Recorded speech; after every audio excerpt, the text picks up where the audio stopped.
Good afternoon, Year 3s. It's Mr. B here with a music lesson for you today. We're going to carry on looking at our series of lessons on body percussion.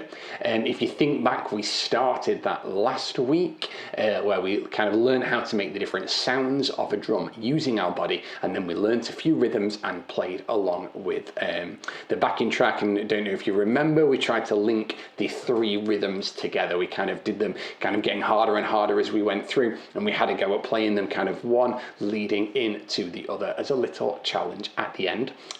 Just to recap for anybody that wasn't able to do the lesson last week, we used our bodies to make the three sounds that we'd normally find on a djembe. So if you think into class, when we play the djembes, we have the bass, we have the tone, we have the slap.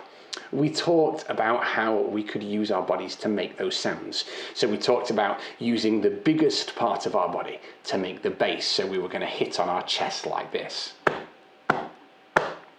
Okay, to try and get the low boomy sound of the bass. We talked about kind of that middly sound of the tone, which is a little bit higher in pitch, and we were going to use a clap, either that way or turning our hand backwards. Okay, they just make a slightly different sound depending which way we do it. And then we talked about the snap, so the slap, trying to get that high snappy sound, and we said we could click our fingers. Okay, and we talked as well about the fact that it was obviously quite tricky to click our fingers. Some of us may find that difficult and not be able to do it yet, in which case we could maybe tap on our knees. Okay, or somewhere else that we can make that kind of slightly more high-pitched, snappy sound of the slap. Okay, and then you got you to think of your ways and your ideas as well. So we talked about maybe stamping for the bass and other things that we could do as well if we wanted to. Okay, but they were the three main ways that we said that we would do the bass, the tone, and the slap. Okay, during this series. Okay, so moving on then to today's lesson, we're going to move from you just kind of copying my rhythms into creating your own rhythms, okay? So I want you to create two rhythms today using a mixture of the different kind of lengths of notes that we use, where we talk about tea, coffee, lemonade, Coca-Cola, and using a mixture of different notes, as in positions that we can play, like the bass, the tone, and the slap, okay? Before we get into that, I want you just to have a little listen to a backing track, and I want you to really focus on how the different sections sound, okay? There's a brief kind of introduction, and then there's two sections, so section 1 and section 2. I'll point out as we get to them which section we're about to go into, and I just want you to listen and think, does one section seem louder than the others? Does one section seem more complicated than the other? Okay, and see if you can think how they might sound a little bit different. Okay, let's have a listen. So we'll start with the introduction. Okay, and then it will go into section 1 about now.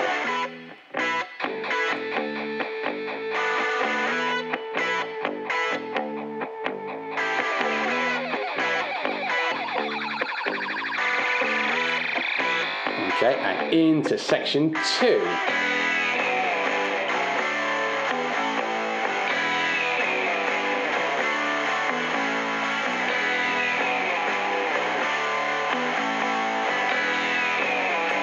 Okay, and then back to section 1.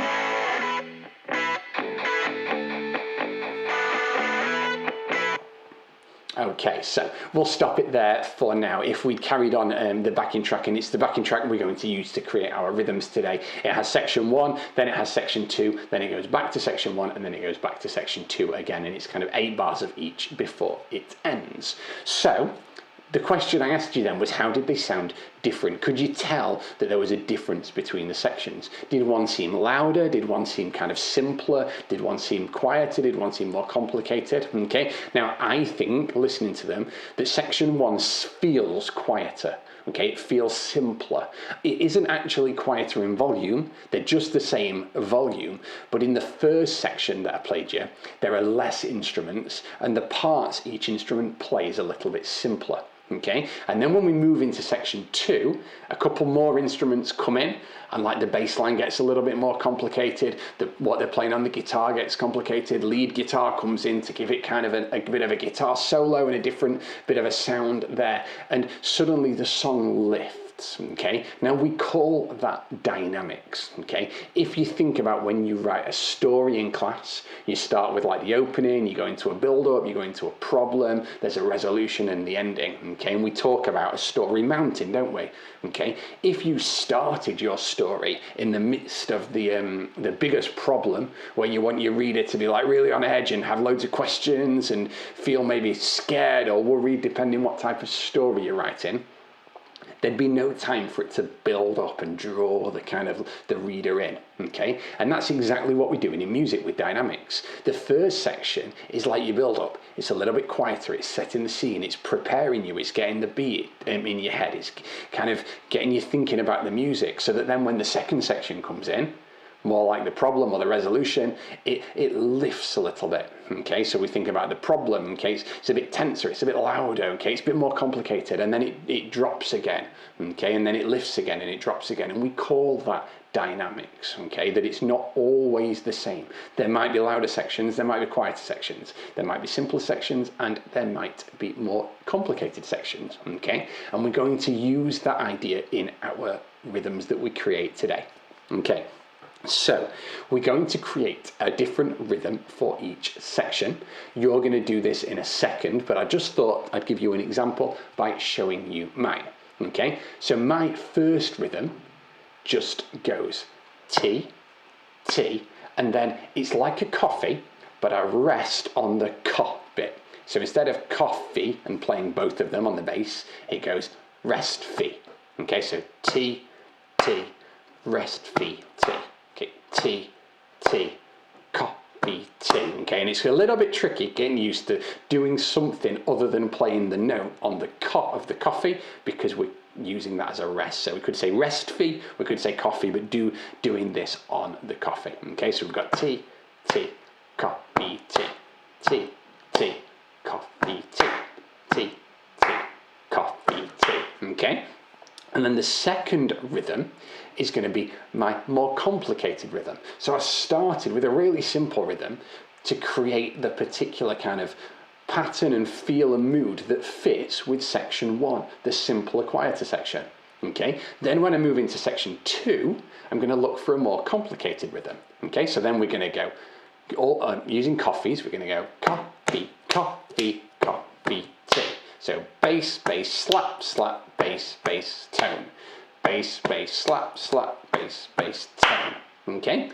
And if you want to, you can have a go at these with me as well. But the idea, and I'm not going to play it with the backing track first, I'm just going to show you. I'm going to do one a couple of times and move into the second rhythm a couple of times. The song should have a different dynamic to it. It should have a different feel to it. So let's have a listen.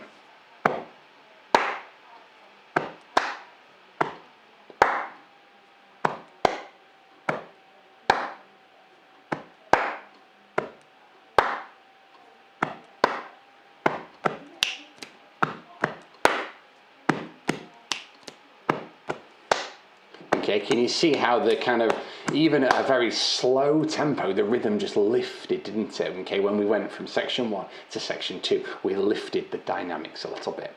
Okay.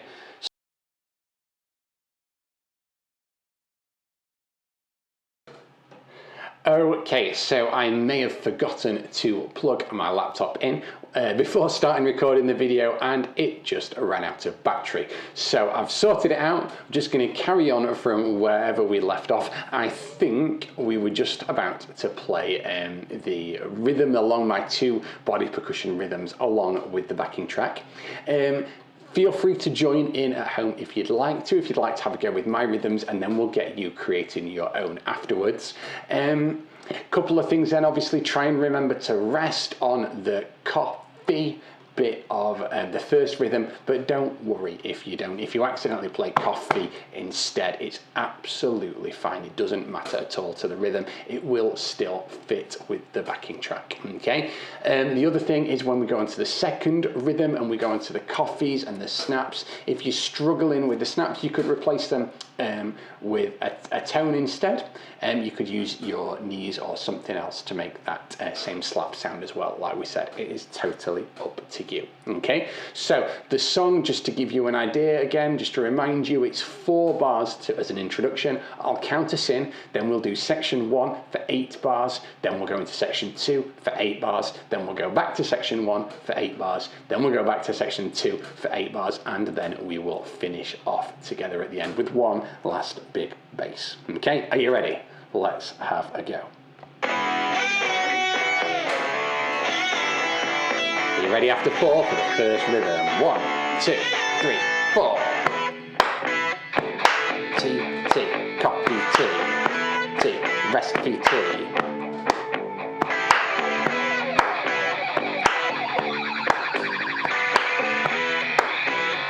So 1, 2, rhythm 2.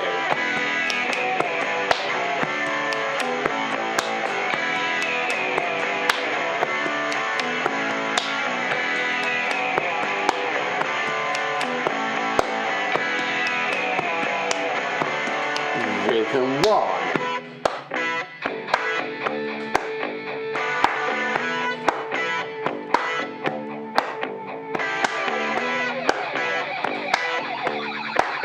Okay, get ready, rhythm 2 again after 4.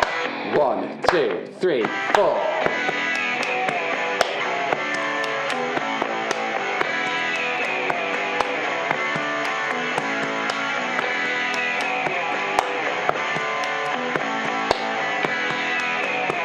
So 1, 2, 3, 4, and the end.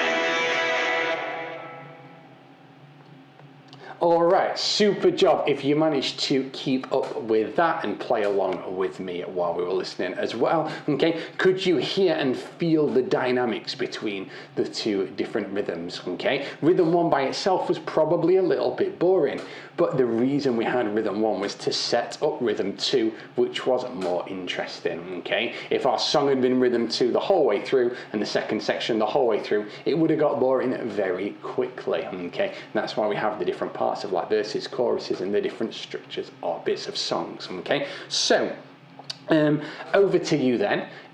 Go away, download the backing track from the description if you'd like to, or you can kind of play it from the video if it's easier, but have a go at playing along a couple of rhythms. So create your rhythm, concentrate on a simpler one and a more complicated one. Think about how they work well together, experiment with the backing track, and then when you're ready, do yourself a little performance, a bit like that. Okay, if you've got enough devices and enough ways of playing the backing track and videoing it at the same time, I'd love to see a video of you playing the body percussion along to the backing track, switching between the 2 rhythms. Okay, it's hard to count them, so remember there's 8 bars of each. If you're struggling to count the 8 bars, maybe you get a grown-up, or if you've got an older brother or sister, get them to help you kind of give the instructions of when the sections might change.